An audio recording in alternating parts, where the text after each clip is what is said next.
Hi, my name is Randy Arris. This is my informative speech as for Speech 1315 at Paris Junior College. Imagine you're in World War II.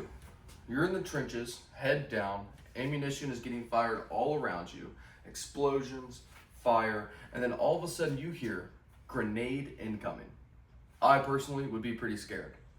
But you look over and you see a guy with a trench gun, which we now call shotguns, stand up and blow the grenade up mid-air.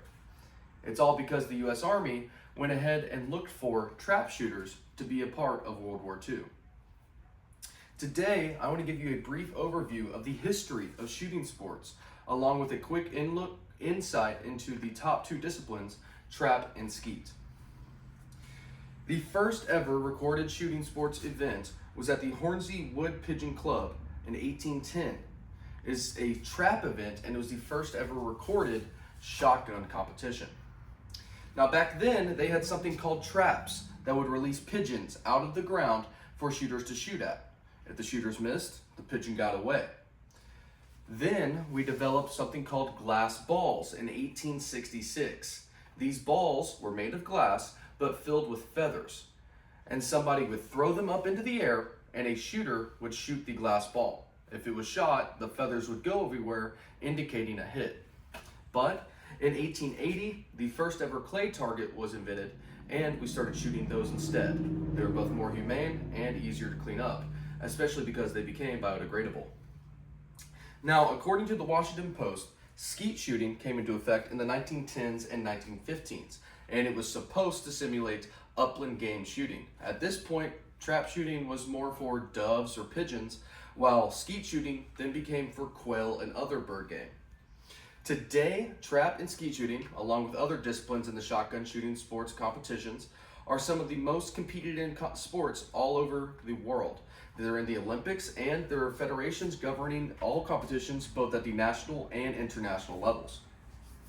Now, I talked about trap shooting, so let's go into that one a little bit first.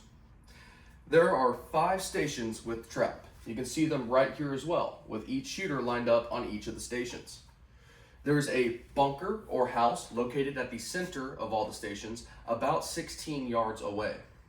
We call it a bunker because the thrower is actually in the ground and throws pigeons or clay targets at ground level away from the throwers or away from the shooters about 50 yards in 10 seconds. The goal of the game is to hit as many of these targets as you can out of 25 in one round. Now, Annie Oakley, who you might know, broke all of the previous women's records in 1922 for shooting a 98 out of 100, according to the True West magazine, in 1922. Now, she did this at the age of 62, and back then it was very impressive to shoot a 98 out of 100. Because of all of our modern advancements, that's actually a very average score for today's shooters. But she broke it at the age of 62, and it was for 4 rounds of trap. She lost 2 targets. Now, skeet is a little bit different. Skeet, as you can see, has something called towers instead of bunkers. Now, you can also refer to them as a house like we do in trap, but we call them towers because they are raised above the ground. Again, this is supposed to be simulating quail hunting, and quails can come from trees or bushes, but they never really perch on the ground. So, there are a total of 8 targets, all making a semicircle with 1 station in the middle. These stations allow shooters to shoot cross-pathing targets, unlike trap that shoots away from them. Throwers do not pivot, unlike trap, which pivots from left to right. These throwers throw the exact same path every single time and cross right above station 8, the last station. The goal is very similar to trap in that you need to shoot all 25 targets, and your goal is to hit as many as possible.